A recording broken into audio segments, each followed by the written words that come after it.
নমস্কার, আমি পরপর ভেন্ডির দুটো প্রিপারেশন করে দেখাবো। প্রথমে হচ্ছে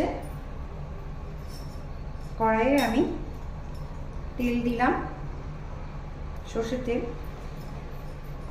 প্রথমে প্রিপারেশনটা করতে আমার লাগছে ভেন্ডি আধখানা করে কেটে নেওয়া, হলুদ, লবণ, লঙ্কা গুঁড়ো, অল্প চিলি ফ্লেক্স, কালো জিরে, পেঁয়াজ,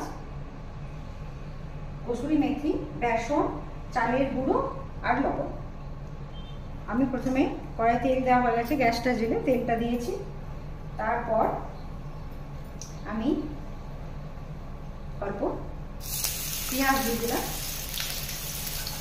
পেঁয়াজটা দেওয়ার পর আমি কালো জিরে আর চিলি ফ্লেক্স যে যেরকম ঝাল খাবে সেরকম দিয়ে দিলাম। এটা দেওয়ার পর আমি ঢেঁড়সগুলো দিয়ে দিলাম।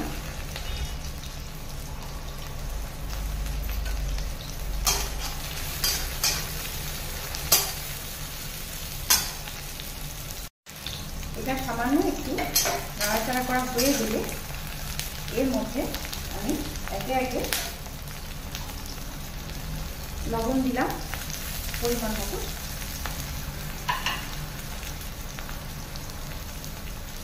চালের গুঁড়োটা দিলাম, মুচমুচে হবে খেতে। চালের গুঁড়োটা দেওয়ার পর আমি লাল লঙ্কা গুঁড়ো দিলাম। তারপর আমি বেসন দিলাম।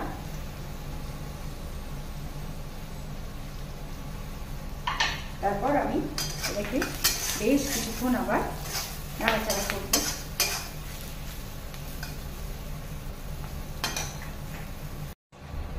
ভাজাটা আমার হয়ে গেছে। এরপর আমি এর মধ্যে অল্প একটু কসুরি মেথি ছড়িয়ে দিলাম। এবার আমি এটা হয়ে গেছে, তুলে নেব। আর একটা প্রিপারেশন করতে আমার লাগছে সর্ষের তেল, ঢেঁড়স, সর্ষে, আদা, অল্প একটু পোস্ত, কাঁচা লঙ্কা দিয়ে বাটা, কালো জিরে, শুকনো লঙ্কা, হলুদ, লবণ, লঙ্কা গুঁড়ো, কসুরি মেথি আর লাগছে পেঁয়াজ। এবার আমি গ্যাসটা জেলে নেওয়ার পর কড়াইয়ে তেল দিয়ে তারপর কালো জিরে আর শুকনো লঙ্কা ফোড়ন দিলাম।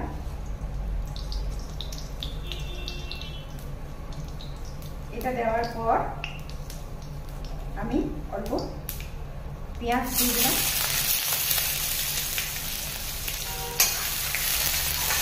পেঁয়াজটা হালকা ভালো ভাজা হয়ে গেলে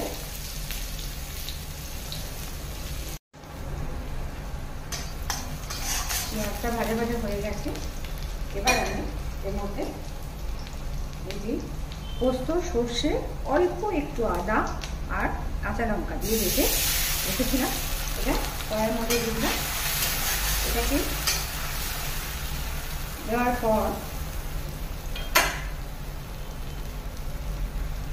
লঙ্কা গুঁড়ো দিলাম, হলুদ দিলাম,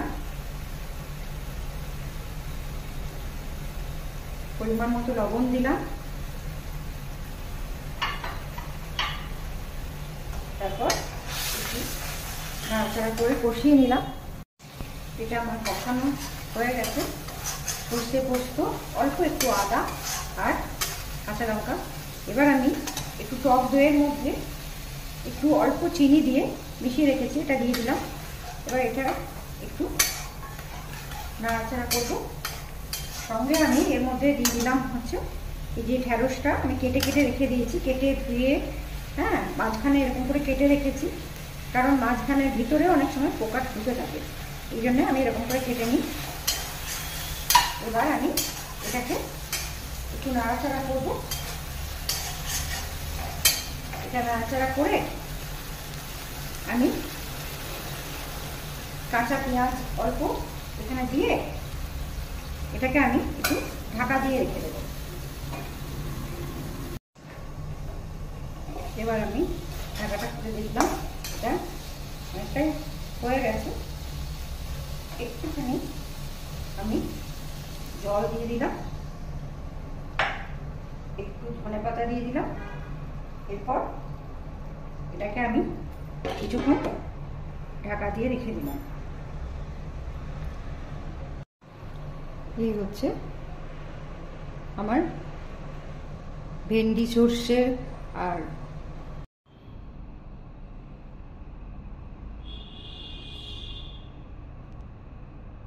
ভেন্ডি ভাজা। যদি আপনাদের ভালো লাগে তাহলে এটা করে খেয়ে দেখবেন, আর লাইক, শেয়ার আর কমেন্ট করবেন প্লিজ। Thank you.